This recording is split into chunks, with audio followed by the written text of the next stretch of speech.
नमस्कार, मी हेमंत देसाई. मॅक्स महाराष्ट्रमध्ये आपलं मनापासून स्वागत. आजचा दिवस काय की गेले काही दिवस महाराष्ट्राच्या राजकारणात सातत्याने धमाल येत आहे. आरोप प्रत्यारोप होत आहेत, आंदोलनं घडत आहेत, चिखलफेक केली जाती आहे, एकमेकांना दम दिला जातोय, इशारे दिले जात आहेत, हे आपल्याला सगळ्यांना माहिती आहे.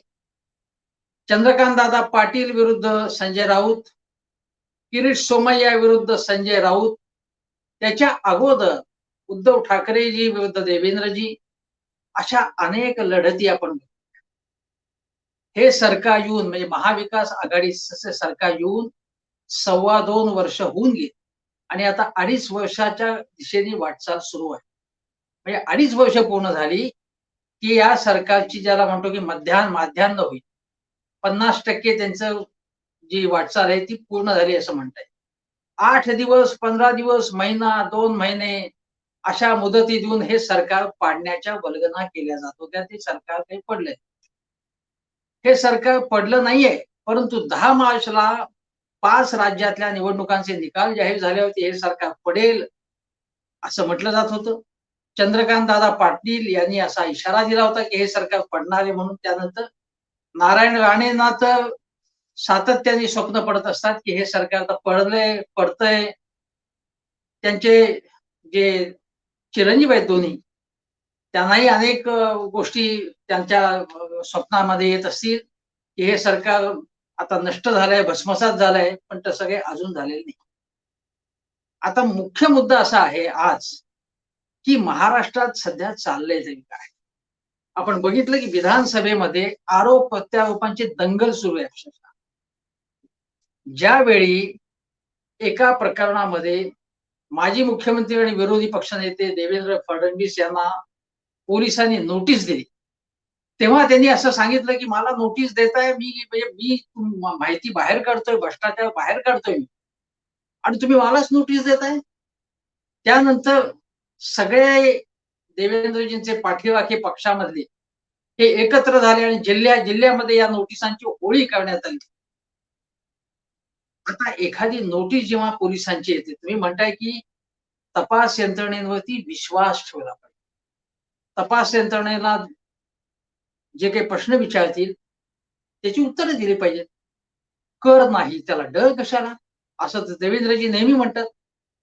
म्हणजे जेव्हा ईडी, इन्कम टॅक्स, सीबीआय यांचे छापे पडतात, अनिल देशमुख यांच्या घरावर किंवा कार्यालयांवरती 90 वेळा छापे पडले वेगवेगळ्या तपास यंत्रणांचे, असं दिलीप वळसे पाटील जे गृहमंत्री आहेत त्यांनी सांगितलं. 90 वेळा छापे पडतात. अनिल देशमुखांचं काही समर्थन करण्याचं कारण नाही, पण अजूनही ते आरोपी आहेत, त्यांच्यावरचे आरोप सिद्ध झाले नाही, संशयित आरोपी आहेत.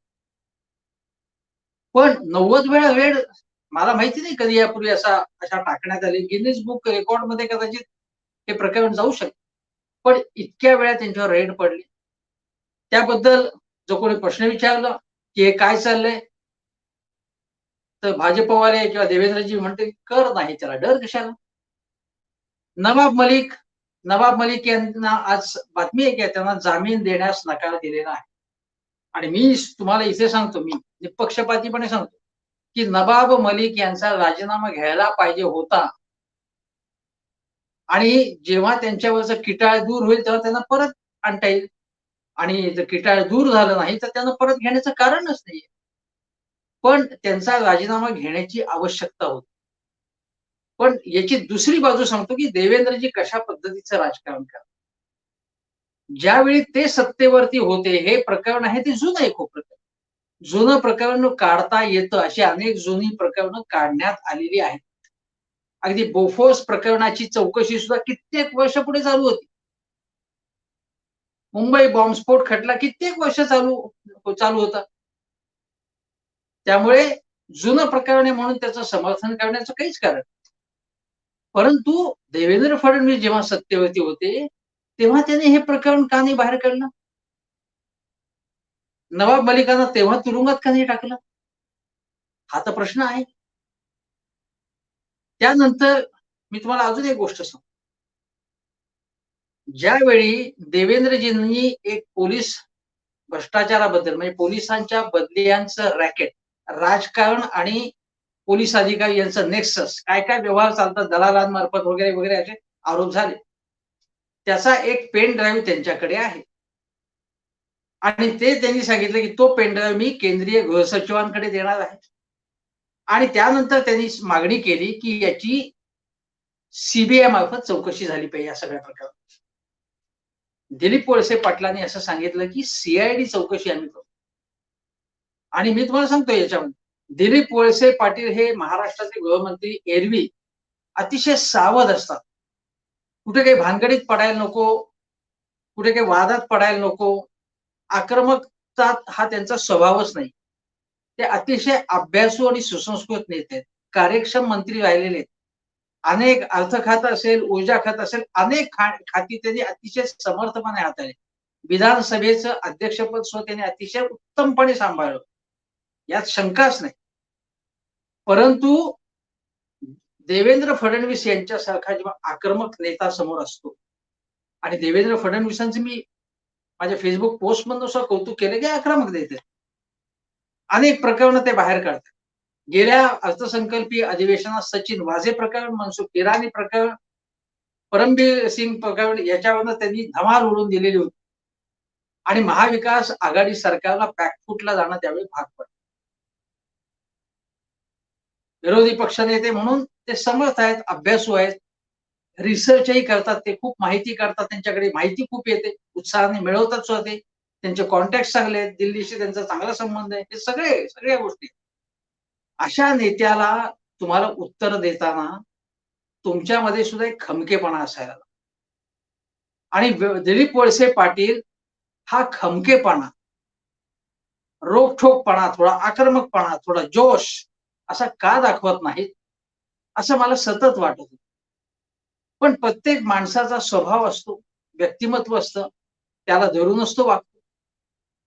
तरी देखील विधानसभेमध्ये गृहमंत्री म्हणून दिलीप वळसे पाटील यांनी खणखणीत शब्दामध्ये देवेंद्रजींच्या आरोपांना किंवा त्यांच्या भाषणाला, त्यांच्या मुद्द्यांना उत्तरं दिली, असं माझं मत आहे.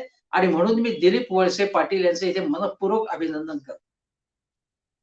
नाना पटोले असतील किंवा आणखीन काही नेत्यांना वाटत असू शकेल, की पुरेसे ते आक्रमक नाहीत म्हणून. पण मला सांगा तुम्ही, की नाना पटोलेंना अतिशय सौम्य भाषेमध्ये बोलायला तुम्ही सांगा, ते बोलू शकणार नाही. तो त्यांचा स्वभाव नाहीये. तसाच दिलीप वळसे पाटील एकदम टोकाची गोष्ट जे कधी करत नाही तसं करणार नाही. पण त्यांनी मात्र मुद्द्यांना चोख उत्तर. देवेंद्र फडणवीस यांचं म्हणणं काय होतं, की या सगळ्या रॅकेटची सीबीआय तर्फे चौकशी करा. दिलीप वळसे पाटील काय म्हणाले, महाराष्ट्र पोलिसांवर तुमचा विश्वास नाही का? नंतर हे प्रकरण काय होतं, आणखीन एक प्रकरण जे पेन ड्राईव्ह बॉम्ब म्हणणं देवेंद्रजींनी बाहेर काढलं, की विशेष सरकारी वकील जे प्रवीण चव्हाण म्हणून त्यांनी त्यांचं संभाषण जे सगळं आहे आणि त्याच्यामध्ये चाकू, सुऱ्या, रक्त, काय अमुक-तमुक बऱ्याच गोष्टी त्याच्यामध्ये आपल्याला ऐकायला मिळतात. विशेष सरकारी वकील अशा प्रकारचं संभाषण कसं करतो? असे प्रश्न देवेंद्रजींनी उपस्थित केले. त्यानंतर देवेंद्रजींना ही सगळी माहिती कुठून मिळाली? या संबंधाने दुसऱ्या प्रकरणामध्ये या संबंधी त्यांना नोटीस पाठवण्यात आली. पण एक गोष्ट सांगतो, की प्रवीण चव्हाण यांचा राजीनामा सरकारला घ्यावा लागला. सरकारने घेतला तो राजीनामा. पण मला इथे विचारायचं आहे या महाविकास आघाडी सरकारला, की प्रवीण यांच्यासारख्या व्यक्तीला जे इतकं सहजपणे फोनवरती म्हणजे सरकारी वकिलांनी कशाप्रकारे वागायला पाहिजे, बोलायला पाहिजे, सावधपणा असायला पाहिजे. कॅज्युअली फोनवरती असं अशा प्रकारचं संभाषण करणं, फिल्डिंग लावणं, फिक्सिंग करणं किंवा अशा प्रकारे काय जे काही मॅनिप्युलेशन करणं, अशा प्रकारच्या ज्या गोष्टी या फोनवरनं करणं, चुकीच्याच आहेत अशा गोष्टी करणं. पण तेवढा सुद्धा सावधपणा जर सरकारी वकिलाकडे नसेल, त्याची अपॉइंटमेंट कशी झाली? त्यामुळे याबाबत महाविकास आघाडी सरकारला बचावात्मक पवित्र्यात घेऊन विशेष सरकारी वकिलांची हकालपट्टी करायला लागली. हे देवेंद्रजींचं यश आहे आणि ते त्यांच्या पदरात टाकायचं. पण गिरीश महाजन यांच्या प्रकरणात सगळे याच्यामध्ये हे जे संभाषण होतं ते गिरीश महाजनांच्या विषयी. आपल्याला आठवत असेल की गिरीश महाजन आणि एकनाथ खडसे जे जळगाव जिल्ह्यामध्ये एकाच पक्षामधले लोक एकमेकांचे वैरी झाले. गिरीश महाजन हे आधी अनुयायी होते खडसेंचे, पुढे गिरीश महाजनांना महत्व मिळालं आणि खडसे यांना पुढे बाजूला फेकलं गेलं. खडसे यांनी पक्ष सोडला. खडसे हे भ्रष्टाचारी आहेत असा साक्षात्कार ते जेव्हा राष्ट्रवादीमध्ये गेले तेव्हा केंद्र सरकारला आणि विरोधी पक्ष महाराष्ट्रातले झाले. कारण जोपर्यंत ते भाजप होते किंवा भाजपमधनं बाहेर पडून राष्ट्रवादीत गेलेले नव्हते तोपर्यंत त्याच्यावरती ईडीची कारवाई झालेली नव्हती. म्हणजे सतत म्हणतात ना की ईडी ही तपास यंत्रणाचं राजकारण हे करते नाही. जोपर्यंत भाजपमध्ये आपण आहोत तोपर्यंत सुरक्षित आहोत असं भाजपमधल्या सगळ्या नेत्यांना वाटतं. हर्षवर्धन पाटील जे भाजपमध्ये गेले ते म्हणाले की मला छान झोप लागते. गिरीश महाजन यांनी स्वतः अशा प्रकारचं वक्तव्य केलं. आणखीन काही लोकांनी वक्तव्य केलेले असं भाजपच्या लोकांनी वक्तव्य केलंय की आम्हाला काही ईडीचा त्रास होण्याची शक्यताच नाही. अशा गिरीश महाजनांच्या संबंधी हे संभाषण आहे विशेष सरकारी वकिलांचं.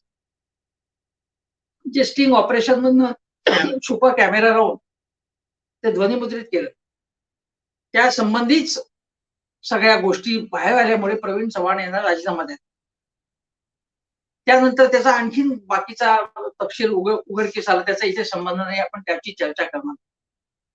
पण देवेंद्रजी असं म्हणाले की हे सगळं जे प्रकरण आहे ते अतिशय कॉम्प्लिकेटेड आहे आणि हे भयानक सगळं प्रकरण चालले हे सरकार कसं सहन करते वगैरे त्यांचे मुद्दे होते. आता मला सांगा की दिलीप वळसे पाटलांनी या संबंधी काय सांगितलं. वळसे पाटलांना देवेंद्रजींनी प्रश्न विचारला की जळगाव मधलं प्रकरण आहे आणि त्याचा गुन्हा पुण्यामध्ये कसा काय नोंदला गेला. तेव्हा वळसे पाटलांनी रोखठोक उत्तर दिले. ते असं म्हणाले की सुशांत सिंग राजपूतची आत्महत्या ही मुंबईमध्ये झाली आणि त्याचा गुन्हा बिहारमध्ये कसा काय पाटण्याला नोंदवला गेला. त्याचं यांच्याकडे काहीही उत्तर नाही. दुसरं दिलीप वळसे पाटलांनी सांगितलं की तुम्ही मंडळींनी म्हणजे कोण रश्मी शुक्ला ज्यांचे केस चालू आहे, ज्या ज्येष्ठ सनदी अधिकारी पोलीस अधिकारी आहेत आणि ज्यांनी बेकायदेशीरपणे फोन टॅपिंग केलं आणि हे कुणाच्या आदेशावरनं झालं याचा आपण अंदाज बांधू शकतो. कारण त्यावेळी महाराष्ट्र देवेंद्र फडणवीस यांचं सरकार होतं आणि त्यांनी कोणाकोणाचे फोन टॅप केले तर नाना पटोले, आताचे जे राज्यमंत्री बच्चू कडू, माजी खासदार जे भाजपमध्ये होते किंवा संजय काकडे, भाजपचे खासदार संजय काकडे, माजी आमदार जे म्हणजे भाजपमध्ये होते आणि मग भाजप सोडला त्यांनी, आशिष देशमुख यांचे फोन टॅप केले. वळसे पाटलांनी असा प्रश्न विचारला, असं सांगितलं की भाजपच्या सत्ता काळात स्वपक्षीयांचे फोन टॅप आणि या इथे सांगायलापैकी नाना पटोले काँग्रेसचे प्रदेशाध्यक्ष वारंवार सांगतात की वेगळी नावं म्हणजे नाना पटोलेच्या ऐवजी कुठल्या तरी अमजद खान असं नाव घ्यायचं की आम्ही त्यांचे फोन टॅप करतो असं दाखवायचं. प्रत्यक्षात नाना पटोलेंचा फोन टॅप करायचा. प्रत्यक्षात आपल्या पक्षाचे म्हणजे भाजपच्याच पक्षातल्या काही लोकांचे फोन टॅप करायचे. याचं उत्तर काय आहे. हे कोणाच्या सांगण्यावरनं करण्यात आलं. याला परवानगी कोणी दिली होती. याबाबत देवेंद्र फडणवीस यांच्याकडे काही उत्तर आहे का. आता ते असं म्हणतायत की माहिती कुठून आणली मी, हा प्रश्न नाही, गुन्हा महत्वाचा आहे. ठीक आहे, मुद्दा चांगला आहे. पण राफेल व्यवहारामध्ये काय झालं होतं. राफेल व्यवहार जेव्हा उघडकीस आला आणि त्यामध्ये प्रशांत भूषण असतील, बाकी बऱ्याच लोकांनी काम केलं त्याच्यावरती, राहुल गांधी सतत बोलत होते. त्यावेळी संरक्षण मंत्रालयातल्या काही फायली घेण्यात आलं, गहाळ झाले किंवा त्याचे काही कागद बाहेर गेले आणि त्याच्या आधारे बातम्या दिल्या गेल्या आणि म्हणून हिंदू नावाच्या वर्तमानपत्रावरती खटला दाखल केला. त्यावेळी गोगोई हे रंजन गोगोई हे सरन्यायाधीश होते. त्यांनी सांगितलं की हे बरोबर आहे हा मुद्दा की अशा प्रकारे कागद बाहेर नेणं आणि हे सगळं चुकीचं आहे. त्यामुळे याचं कुठल्याही प्रकारे समर्थन होऊ शकत नाही. मग आता ही जे काही गुप्त माहिती जी देवेंद्रजींना मिळाली आणि जी त्यांनी बाहेर आणली, प्रवीण चव्हाण प्रकरण नाही पोलिसांच्या संदर्भात, तर त्याच्यावरती जर प्रश्न विचारला, त्याच्याबद्दल त्यांना नोटीस दिली, तर त्याचं काय माहिती, त्याच्याबद्दल नोटीस दिली आणि तोच प्रश्न असा केला, की तुम्हाला माहिती कुठून मिळाली हे सांगा, कशी मिळाली हे सांगा. म्हणजे राफेलच्या बाबत एक न्याय, त्याचं समर्थन देवेंद्र फडणवीस आणि त्यांचा पक्ष करणार, की संरक्षण खात्याची कागदपत्र बाहेर कशी गेली. परदेशामध्ये अनेक वर्तमानपत्र, अनेक मीडियावाले हे असे कागद सरकारच्या ह्याच्यातनं असे बाहेर त्याच्यातली माहिती घेतात किंवा बाहेर नेतात. आता टेक्नॉलॉजीमुळे कागद वगैरे बाहेर नेण्याचा प्रश्न नाही. सहजपणे आपल्याला माहिती खेचता येऊ शकतं कॉन्टॅक्ट्स असले तर. पण आपल्याला एक नाही आणि दुसऱ्याला एक. आता देवेंद्रजी काय म्हणतात, मी गेल्या वर्षी काय म्हणाले, "करा, करा. मला तुम्ही मला अटक करा. काही हरकत नाही. आम्ही काही घाबरत नाही." कोण अटक करायला निघालं होतं त्यांना? कशाला असं हौतात्म्य स्वतःकडे मुद्दामून घ्यायचं? कोणी अटक करायला तुम्हाला होतं? तर प्रश्नच नव्हता तसा. आणि वळसे पाटलांनी काय सांगितलं, की 6 वेळा तुम्हाला विचारण्यात आलं. या संबंधीची माहिती तुम्ही शेअर करा. तर तुम्ही ती एकदाच त्याचं काहीतरी उत्तर दिलं आणि बाकीच्या वेळी तुम्ही दिलं नाही. तुम्हाला वेळ नसेल, काही असेल आणि म्हणून जर तेव्हा तुम्हाला पोलीस ठाण्यामध्ये बोलवलं, तर लगेच कांगावा करायचा. मग लगेच बाकीच्या सगळ्या नेत्यांना जमवायचं आणि कोण होते ते नेते? भ्रष्टाचार निर्मूलनाचा तुम्ही गोष्टी करता आणि तुमच्या बरोबर त्या दिवशी टेलिव्हिजनवर कोण-कोण दिसत होते? कृपाशंकर सिंग, ज्यांच्यावरती तुम्ही आरोप केले होते अनेक, काँग्रेसमधनं आलेले. त्यांचे जमीन व्यवहार, त्यांची अनेक प्रकरणं, ते तुम्हीच काढत होता, तुम्हीच बोलत होता त्याच्याबद्दल. प्रवीण दरेकर असतील, मग प्रवीण दरेकर आज मी बघितलं काही चॅनेलवरती ते बऱ्याच मुलाखती देत होत्या त्यांच्या. बरेच त्यांचे बाईट्स चालू होते. कारण प्रवीण दरेकरांची बाजू सुद्धा आज यांनी लावून धरली देवेंद्रजींनी, की आमच्या लोकांना तुम्ही धमकावताय, त्यांच्यावरती त्यांना नोटिसा देताय. आता प्रवीण दरेकरांचं मुंबई बँकेचं जे प्रकरण आहे, तर देवेंद्रजी काय म्हणाले, की बघा ते प्रवीण दरेकर हे एका मजूर संस्थेचे प्रतिनिधी म्हणून मुंबई बँकेवरती त्याला आक्षेप घेण्यात आला आणि त्या आक्षेप घेण्याच्या नंतर त्याचा परिणाम दिसून आला. प्रवीण दरेकरांना एक प्रकारचा धडा मिळाला त्याच्यातनं. पण विधान परिषदेतील विरोधी पक्ष नेते हे तर आता सतत सावलीसारखी बरोबर असतात देवेंद्रजींच्या. त्यांना टीका जराही सहन होत नाही आणि काही चॅनेलमध्ये तर ते सकाळपासून असतात ते. कुठलंही काही झालं, खुट्ट झालं, की लगेच महाविकास आघाडी सरकार हे काय करत आहे? कसा भ्रष्टाचाराचा कहर झालाय. पण मुंबई बँकेत काय चाललं? मुंबई बँकेसंबंधी रिझर्व्ह बँकेने सांगितलं होतं संचालक मंडळ बरखास्त करा. हे काय होतं? कोणाच्या काळात झालंय? तर सहकार विभागाने त्यांना नोटिसा दिल्या, काही गुन्हा नोंदवला असेल, तर लगेच कांगावा करायचा, की तुमच्या मागे लागलं तर ती सूडबुद्धी आहे. आणि मग जेव्हा बाकीचे नेते म्हणतात महाविकास आघाडीचं सरकार, की आमच्यावरती सूडबुद्धीने कारवाई चालली आहे, तर त्यावेळी तुम्ही तुमचं काही चुकलं नसेल तर भीती कशाला? कर नाही त्याला, डर कशाला असं तुम्ही म्हणताय? ही जी लबाडी आहे ना, ही लबाडी मला दाखवून द्यायची. वारंवार लबाडी करतात आणि भ्रष्टाचाराचं काय सांगताय मी सांगितलं कृपाशंकर सिंग. आता हे प्रसाद लाड नावाचे जे गोष्ट आहे, ते सतत देवेंद्रजींच्या आसपास असतात. नारायण राणेंच्या जवळपास असतात. नारायण राणेंचं तुम्हाला माहिती आहे, की जेव्हा त्यांच्यावर कारवाई झाली, तर त्यांच्या बरोबर सातत्याने कोण होते? प्रसाद लाड होते. आणि प्रसाद लाड यांचं कर्तृत्व आता आपल्या सगळ्यांना माहिती. खूप उद्यमशील व्यक्तिमत्व आहेत. त्यांचं समर्थन आज देवेंद्रजी करत होते. नारायण राणेंच्या 2 मुलं वाट्टेल ते बोलतात. काहीही बोलतात. देवेंद्रजींनी सुरुवातीला सांगितलं होतं, की आमच्या पक्षाचं जे काही कल्चर आहे, संस्कृती आहे, त्याप्रमाणे किंवा धोरण आहे, त्याप्रमाणे तुम्हाला वागायला लागेल, असं जाहीरपणे सांगितलं होतं. पण हे काय बोलतायत, त्यांना आवर घालण्यामध्ये देवेंद्रजींना यश मिळत नाही. आता ज्यावेळी नरेंद्र मोदींनी सांगितलं होतं की मुंबईत बॉम्बस्फोट झाले, तेव्हा मुंबई म्हणजे अंडरवर्ल्डला कंट्रोल करण्यामध्ये पूर्णपणे बेसण घातली त्यांनी, शरद पवारांनी. मुंबईमध्ये कायदा आणि सुव्यवस्था प्रस्थापित केली, मुंबईला सुरक्षित ठेवलं, असं नरेंद्र मोदी पंतप्रधान यांचा व्हिडिओ उपलब्ध आहे. त्याच पक्षाचे नारायण राणे यांचे एक चिरंजीव म्हणतात, निलेश राणे, माजी खासदार, की शरद पवारांचा दाऊदशी संबंध आहे किंवा अशा अशा प्रकारचा संशय त्यांनी व्यक्त केला. काय चाललंय? आणि देवेंद्रजी काही बोलत नाही त्याच्याबद्दल.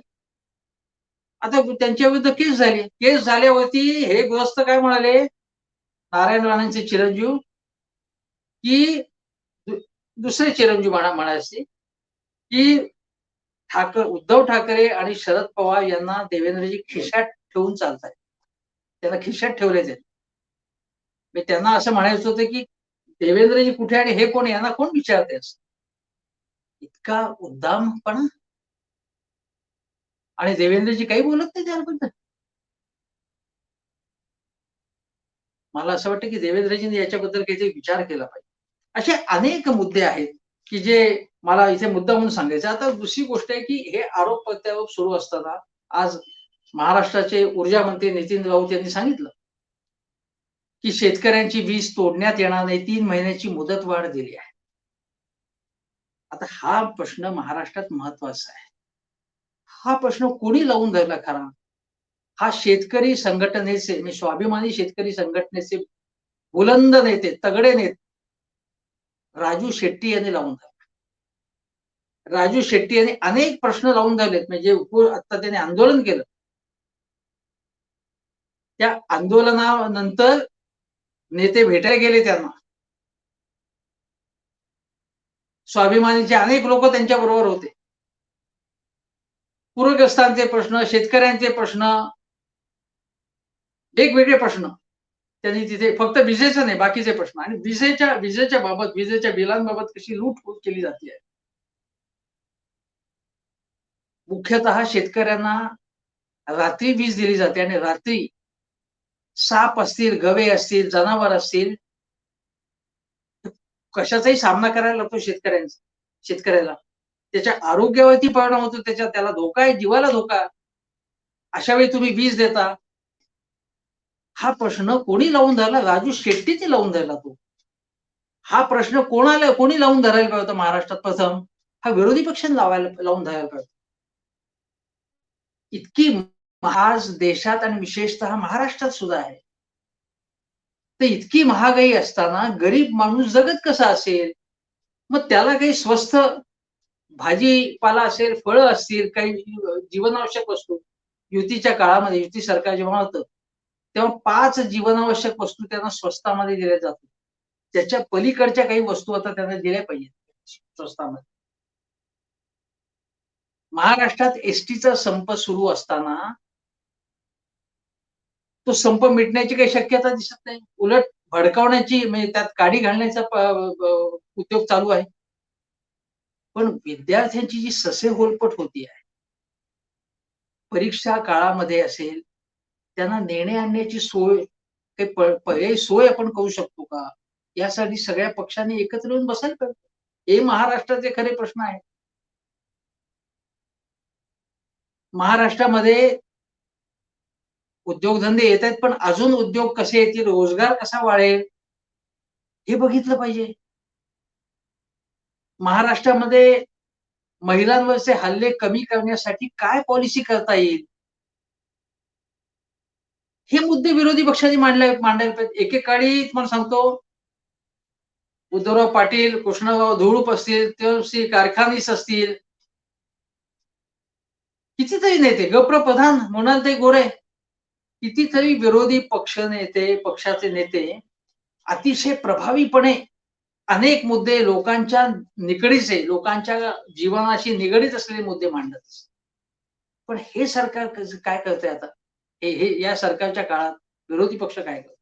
देवेंद्रजी विरोधी पक्षनेते म्हणून उत्तम कामगिरी बजावत असले तरी लोकांच्या जीवनाच्या संबंधीचे कळीचे प्रश्न जेवढ्या प्रमाणात मांडायला पाहिजे ते न मांडता, महाविकास आघाडी सरकारच्या च्या कथित भ्रष्टाचाराची प्रकरण खळबळ माजवायची, सतत धमाल उडवायची, एक नॅरेटिव्ह सेट करायचं, एक अजेंडा सेट करायचं, या सरकारला बॅकफूटवर न्यायचं, असं फक्त पॉलिटिक्स केलं जातंय. असं महाविकास आघाडी सरकार हे साधू संतांचं असं मी अजिबात म्हणत. भ्रष्टाचारही त्यांचा काढा तुम्ही, पण मूळ हे प्रश्न या सगळ्या याच्यामध्ये विधानसभेचा, विधान परिषदेचा मोठा वेळ जातो या सगळ्या याच्यात. आणि भ्रष्टाचार हा तुम्ही भ्रष्टाचाराचं निर्मूलन करता म्हणताय. तर बघा, राफेल घोटाळा मगाशी उल्लेख झाला. राफेल घोटाळ्याच्या संबंधात घोटाळा झाला याचा अजूनही संशय आहे. सिद्ध होऊ शकला नाही. ठीक. पण फ्रान्समध्ये त्या घोटाळ्याची पुन्हा चौकशी सुरू झाली आणि ही परत भारतात सुरू व्हायला पाहिजे अशी मागणी होती. ठीक आहे, तो तुम्ही बाजूला टाका. पण अयोध्येमध्ये जमीन विक्रीचा घोटाळा झाला त्याचं काय? पिंपरी चिंचवड मधले स्टँडिंग कमिटीचे जे होते चेअरमन, जे भाजपचे, त्यांच्यावर कारवाई झाली. 700 कोटींचा तिथे भ्रष्टाचार झाला. तो कसा काय झाला? तो कोणाच्या डोळ्यादेखत झाला? तर ही प्रकरणं जी आहेत, मुंबई बँकेतली प्रकरणं आहेत. म्हणजे तुमची लोक सगळी साधू संत आहेत का? आणि देवेंद्रजी काय म्हणाले, की आम्ही कोणाला घाबरत नाही. माझ्या काकू तुरुंगात गेले होते, आणीबाणीत माझे वडील आणीबाणीत तुरुंगात गेले होते. आम्ही घाबरत नाही, आम्ही तुरुंगात जायला तयार होतो. कोण टाकते तुम्हाला तुरुंगात टाकायला? स्वतःकडे मोठेपण घ्यायचं. आम्ही बलिदानाला तयार आहोत, आम्ही देशभक्त आहोत असं दाखवायचं आणि नाटकबाजी करायची. दिलीप वळसे पाटील काय म्हणाले, की तुमची देवेंद्रजी काही डिटेक्टिव्ह एजन्सी आहे का? की तुम्ही गेल्या वर्षी एक पेनड्राईव्ह बॉम्ब टाकला होता, यावेळी स्वतः टाकला आणि आता अजून एक हा जो मी सांगितला त्यावेळी गिरीश महाजन प्रकरणातला, प्रवीण चव्हाण प्रकरणातला आणि हा तिसरा बॉम्ब जो आहे तो हा, की वक्फ बोर्डाच्या ज्या वक्फ बोर्डाच्या मध्ये जो सदस्य नेमलेले होते, जे मला वाटतं लांबे नावाचे, त्यांचं काय नवाब मलिकांच्या जवळचे आहे, त्यांचा दाऊदशी संबंध आहे वगैरे वगैरे वगैरे. दुसरी बाजू याची पुढे अशी आली, की हे सदस्य म्हणून नेमणूक झाली होती त्यावेळी, तेव्हा देवेंद्रजींचं सरकार होतं. आता ही माहिती जर खरी असेल, हे माहिती स्वतः नवाब मलिकांच्या मुलींनीच दिली आणि ती अजून काही डिनाय झालेली नाही. मग दोन्ही बाजू दोघांचे, दोन्ही पक्षांच्या वेगवेगळ्या नेत्यांबरोबरचे फोटो त्या लांबे कोण जो आहे त्याचे प्रसिद्ध होत आहेत. आता वक्फ बोर्डाच्या जमिनींच्या संबंधात सुद्धा किंवा सुरेश धस यांच्यावरती कारवाई झाली, तर लगेच बोंबाबोंब करायचे, कारण ते भाजपमध्ये, अगोदर राष्ट्रवादीमध्ये होते. म्हणजे यांच्या नेत्यांवरती कारवाई झाली तर ती अन्यायकारक कारवाई असते, भ्रष्टाचारावरती पांघरून घालण्यासाठी असते. आणि महाविकास आघाडी सरकारवर विरोधी कारवाई झाली तर ती मात्र भ्रष्टाचार निर्मूलनासाठी असते. असा एकतर्फी मामला आहे हा. हा एकतर्फी मामला योग्य आहे का? हा आपण सगळ्यांनी त्याचा विचार केला पाहिजे असं मला प्रामाणिकपणे वाटतं. दुसरी गोष्ट जी सांगायची आहे, की मगाशी तुम्हाला सांगितलं ते लांबा प्रकरण सांगितलं, नंतर एक प्रकरण असं आहे, ते अजून एक प्रकरण, एक बातमी आली, की बांगलादेशचे मधनं येतात इथे, घुसखोरी करतात, अमुक-तमुक आपण चर्चा करतो त्याची. एक रेशमा खान नावाची एक स्त्री होती आणि तिचे पती भाजपचे पदाधिकारी होते असं सांगितलं जातं. आणि हे जुनं प्रकरण आहे. म्हणजे जेव्हा फडणवीस सरकार होतं, त्या त्या प्रकरणावरती सगळ्या पांघरून घालण्याचा प्रयत्न चाललाय आणि तो सहआयुक्त देवेन भारती हे त्याच्या संबंधी काही त्यांनी केलं नाही आणि त्यांच्यावर काही आरोप लागलेले आहेत. आता एक कुरुलकर नावाचे जे गृहस्थ आहेत, जे इन्स्पेक्टर, निवृत्त इन्स्पेक्टर, त्यांनी संजय पांडे जे मुंबईचे आयुक्त आहेत त्यांच्याकडे धाव घेतली आणि त्यांना सांगितलं, की याचा तपास देवेंद्र भारती यांच्या संबंधी जे आहे तपास, हा सुरू झाला पाहिजे. आता हे प्रकरण काय, की हे देवेंद्र भारती वगैरे प्रकरण, मी तिथे देवेंद्र फडणवीस त्यांचं सरकार होतं तेव्हाची ही गोष्ट आहे. म्हणजे हे आहे बघा, की यांनी एक गोष्ट केली तर महाविकास आघाडी सरकार अशा गोष्टी करणार. नारायण राणेंच्या अनधिकृत बंगल्यांच्या संबंधी सुद्धा नोटीस पाठवण्यात आली.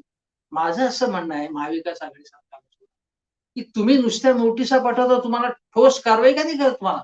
तुम्ही जर म्हणताय, की देवेंद्रजींच्या काळात अनेक क्लीन चिट देण्यात आली, तपास तुम्ही का नाही केला? तुम्ही का नाही केला तो तपास? तेव्हा जर भ्रष्टाचार झाला असेल तर बाहेर काढायचं तुम्ही. तुम्ही ते केलं नाही. या गोष्टी आहेत. आता एक गोष्ट आणखीन एक सांगायची आहे, की अ, जे मी म्हटलं तुम्हाला, की दिलीप वळसे वळसे पाटलांनी अतिशय खंबीरपणे त्याला उत्तर दिलं, त्या सगळ्या प्रश्नांना. आणि त्यांनी सांगितलं, की आम्ही काही पोलिसांच्या बदल्या, काय भ्रष्टाचार वगैरे याच्याबाबत याच्याबाबत आम्ही काहीही सीबीआयकडे हे प्रकरण वर्ग करणार. सीआयडी चौकशी होईल. आता तुम्हाला सांगतो, सीआयडी चौकशी समजा सुरू झाली आहे. तर हे देवेंद्रजी दिल्लीहून दट्टे आणतील आणि हे प्रकरण काढून घ्यायला सांगतील. नाहीतर कोर्टामधनं सरळ सांगितलं, मी कोर्टामध्ये जाऊन हे सीबीआयकडे वर्ग व्हायला पाहिजे असं आम्ही म्हणतो. हे देवेंद्र फडणवीस यांना कुठल्याही प्रश्नाबाबत महाविकास आघाडी सरकारबाबत काळी मात्र विश्वास ठेवायचा नाही. महाराष्ट्र पोलिसांवर विश्वास ठेवायचा नाही. एकीकडे म्हणायचं आमचा विश्वास आहे आणि दुसरीकडे असं म्हणायचं. एकीकडे म्हणायचं की तपास यंत्रणांना आपलं काम करून द्यायला पाहिजे. आणि मग तुम्हाला जर जेव्हा नोटीस आली, नोटीस म्हणजे जबाब नोंदवण्यासाठी, तर लगेच त्याचा नाटकबाजी करा. मग देवेंद्रजी काय म्हणाले, की मूळ प्रश्नावली पाठवली होती आणि प्रत्यक्ष विचारण्यात आलेले प्रश्न याच्यामध्ये मला असं वाटलं याच्यातनं, की मला अडकवण्याचा प्रकार आहे. पण मी असं म्हणेन तुम्हाला देवेंद्रजी, की तुम्ही जर काही केलंच नसेल, तुम्ही शुद्ध आहात, नीतिमान आहात, काहीही तुम्ही चुकीचं काम करत नाही, तर तुम्ही कशाला घाबरताय याला? मला काही कळत नाही हे. कर नाही त्याला डर कशाला? आहे की नाही? म्हणजे तुम्हीच म्हणता ना, मग ही नाटकबाजी कशाला? मी एक पोस्ट टाकली होती अशी, की हे नाटकबाजी आहे म्हणून देवेंद्रजींची, की सगळीकडे भाजप कार्यकर्त्यांनी जमून याच्या विरोधी आंदोलन करायचं आणि मग चंद्रकांत दादा पाटलांचं आणि देवेंद्रजींवरचं प्रेम तर अगदी उतू जात होतं. ते म्हणाले, की देवेंद्रजी आमची जान आहे जान असं ते म्हणाले. एवढं त्यांचं प्रेम मला तर काही माहीत नव्हतं. मला तर असं वाटलं होतं, की आता पुढचे मुख्यमंत्री चंद्रकांत दादा आहेत. मी गेल्याच वेळी मला वाटलं होतं, की 2014 ते 19 पर्यंत दादा काय धीर धरतील असं वाटलं नाही. मला काही-काही लोक सांगायचे, की त्यांचा धीर सुटला, की त्यांना मुख्यमंत्री व्हायचंय. मुख्यमंत्री व्हायचं म्हणजे फडणवीसांना बाजूला करूनच त्यांना मुख्यमंत्री होता आलं असतं. मला माहित नाही, की त्यांनी काही कारवाया केल्यात की नाही. पण त्यांना व्हायचं होतं. पण आता मात्र ते एकदम म्हणतात, की देवेंद्रजी आमची जान आहे. त्याचं कारण गोव्यामध्ये देवेंद्रजींना यश मिळालं. देवेंद्रजींना दिल्लीचा आशीर्वाद आहे. त्याच्या अगोदर बिहारमध्ये त्यांना पाठवलं होतं. त्यामुळे देवेंद्रजींशी त्यांनी जमवून घेतलेलं आहे, कारण दिल्लीचा आशीर्वाद देवेंद्रजींपाशी आहे. त्यामुळे बघा देवेंद्रजींच्या इर्द-गिर्द जवळपास कोण-कोण नेते असतात. भारतीय जनता पक्षामधले निष्ठावंत, चांगल्या आचरणाचे, खूप काम करणारे, तळमळीचे नेते मागे राहिलेले आहेत. पुढे कोण आलेले आहेत? नारायण राणे, त्यांचे चिरंजीव, बाहेरच्या पक्षातनं वेगवेगळे आलेले आहेत. चित्रताई वाघ आले, प्रसाद लाड, प्रवीण दरेकर, कृपाशंकर सिंग, अशी अनेक मंडळी आलेली आहेत. त्यांना महत्व मिळालेलं आहे. आणि बहुसंख्य नेते जे आलेले आहेत भाजपमध्ये, जे देवेंद्रजींच्या आसपास आहेत. प्रवीण दरेकर असतील, ते मनसेमधनं आले, त्याच्या अगोदर ते शिवसेनेत होते. हे सगळे आर्थिकदृष्ट्या त्यांनी खूप मोठं स्थान मिळवलेलं आहे. ते उद्यमशील व्यक्तिमत्व आहेत ती सगळी. त्यांना महत्व मिळालेले आहे. मंगलप्रसाद लोढा तर मोठे बिल्डर आहे. भाजपमध्ये भाजपचं हे जे सगळं बदललेलं आहे चित्र आणि चरित्र, ते आपण बघतोच आहोत. पण वळसे पाटलांना वळसे पाटलांनी सांगितलं, की देवेंद्रजी काय तुम्ही डिटेक्टिव्ह एजन्सी चालू केली का? सारखे पेन ड्राईव्ह देताय, पेन ड्राईव्ह बॉम्ब टाकताय. हा डिटेक्टिव्ह एजन्सीचा टॉन त्यांचा फार चांगला होता असं मला वाटतं. वळसे पाटील मधून हसले सुद्धा विधानसभेमध्ये. त्याचंही मला कौतुक केलं पाहिजे. अरे हसा वळसे पाटील. सारखं असं तुम्ही असं सावध होऊन एक एक शब्द तोलून आपण किती वेळ बोलणार? बोला ना बिनधास्तपणे जरा. थोडं तरी बोला तुमच्या स्वभावाला अनुसरून. पण वळसे पाटील अतिशय उत्तमपणे बोलले आणि त्यांनी मुद्द्यांना उत्तर दिले, टोमणे मारले, प्रतिहल्ले चढवले. चांगली गोष्ट केली. आणि डिटेक्टिव्ह एजन्सीजवळ देवेंद्रजींना सुद्धा काही थोडं हसू आलं देवेंद्रजींना. आणि ते म्हणाले, विरोधी पक्षनेते म्हणून माझ्याकडे माहिती आहे आणि ती माहिती आली, की मी ती मांडतो, की कधी तुमच्याकडे देतो मी विधानसभा अध्यक्षांकडे, कधी मी दिल्लीला देतो ती माहिती. ती माहिती येते माझ्याकडे. चांगली गोष्ट आहे त्यांच्याकडे माहिती येते. पण वळसे पाटील आणखीन एक म्हणाले. ते म्हणाले, की साधी नोटीस पाठवलेली आहे. त्यात कुठल्याही म्हणजे काही त्यांना अडकवण्याचा वगैरे काही उद्देश नाहीये. त्यांचा जबाब नोंदवण्यासाठी ही नोटीस आहे. असं ते गेल्या वेळी ते फडणवीसांच्या घरीच मग पोलीस गेले आणि मग त्यांनी माहिती घेतली. तेव्हा त्यांनी सांगितलं. हा काही दंगा करण्याचं कारण नाही या संबंधी असा शब्द वापरला वळसे पाटलांनी. म्हणजे फार काही गडबड करण्याचं कारण नाही. हे त्यांनी जाणीवपूर्वक हे शब्द वापरले. म्हणून या व्हिडिओचं नाव मी दिलं, डिटेक्टिव्ह देवेंद्रजींचा दंगा. दंगा अवतरण नाही याच्यामध्ये. दंगा म्हणजे धमाल करणं असं. म्हणजे दंगल नाही. दंगा म्हणजे थोडी धमाल करणं, धमाल उडवून देणं अशा पद्धतीने खळबळ उत्पन्न करणं असं. आणि वळसे पाटलांचा इंगा. वळसे पाटलांनी समर्पक उत्तर दिलेले आहे आणि या पुढच्या काळामध्ये मी असं म्हणेन, की या प्रकरणांचं काय होईल तर होईल, चौकशी होईल. पण त्याला म्हणतो, की आपण देवेंद्रजींनी हे जे काही पेन ड्राईव्ह सगळे दिलेले आहेत, ते आता सध्या एक सिनेमा नसतोय काश्मीर फाईल्स, तसं देवेंद्र फडणवीस फाईल्स आहेत या सगळ्या. एक-एक पेन ड्राईव्ह मधनं बाहेर येत आहेत. आरोप प्रत्यारोप सुरू आहे. जे काही त्याचं व्हायचं असेल ते होईल.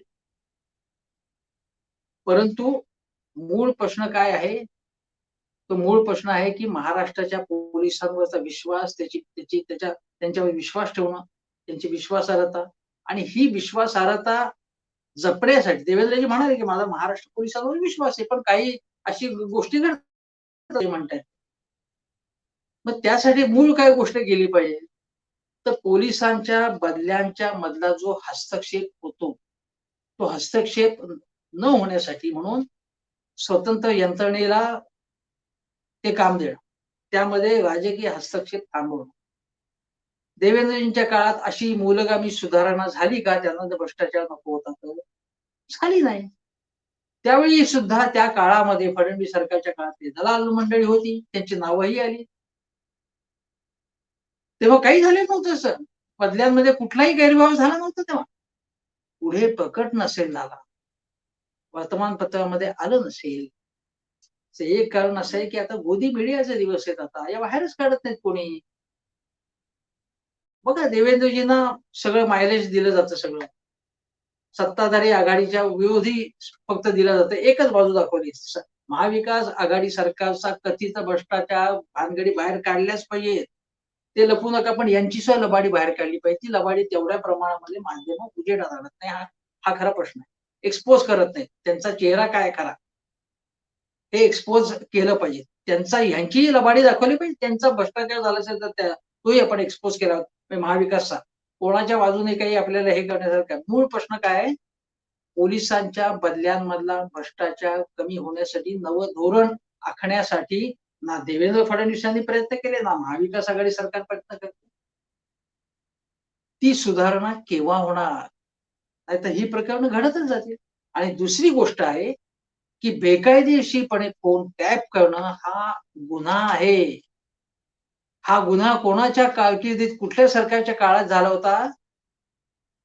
तर भाजप फडणवीस सरकारच्या काळात झालेला तो गुन्हा होता. रश्मी शुक्ला प्रकरणामधनं अनेक गोष्टी बाहेर येत आहेत. आणि आपल्या सरकारमधले काही नेते असेल, काही मंत्री असेल, आपल्या पक्षातले काही लोक असतील, त्यांचं संभाषण चोरून ऐकणं, बेकायदेशीरपणे ऐकणं. नंतर जेव्हा सरकार नवीन बनत होतं, ती प्रक्रिया सुरू होती, तेव्हा संजय राऊतांचा फोन, शरद पवार, उद्धव ठाकरे यांचे फोन टॅप करणं, हे कोणी केलं? याची चौकशी व्हायला नको? हे गंभीर प्रकरण नाहीये. पेगासस सारखं काही गंभीर प्रकरण नाहीये. प्रवीण चव्हाण यांचा राजीनामा झाला, बरं झालं. बरे बरे, काही त्याच्या दुःख वाटण्याचं कारण नाही. पण अशा प्रकारचे स्टिंग ऑपरेशन, फोन टॅप होणं टेक्नॉलॉजीच्या मदतीने, हे जे अस्त्र आहे ना, ते कोणावरही उलटू शकतं. कोणी कसाही कोणाविरुद्धही उपयोग करू शकत असेल, करत असेल. पेगाससचं प्रकरण आपल्याला माहिती आहे. तेव्हा हे खरे मुद्दे आहेत, की बेकायदेशीरपणे फोन टॅपिंग आणि पोलिसांच्या बदल्या आणि भ्रष्टाचार यावरती उपाय आपण काय योजना, हा खरा प्रश्न आहे. आणि जनतेचे खरे मुद्दे आपण विधिमंडळात चर्चेला त्यासाठी जास्त अग्रक्रम देणार की नाही, हा खरा प्रश्न आहे. म्हणून या पुढच्या काळातही विधिमंडळामध्ये जनतेचे प्रश्न मांडले जातील आणि विधिमंडळातली, विधिमंडळाच्या पायऱ्यांवरची आणि बाहेरची नाटकबाजी कमी होईल, अशी मी अपेक्षा व्यक्त करतो आणि इथेच थांबतो. नमस्कार.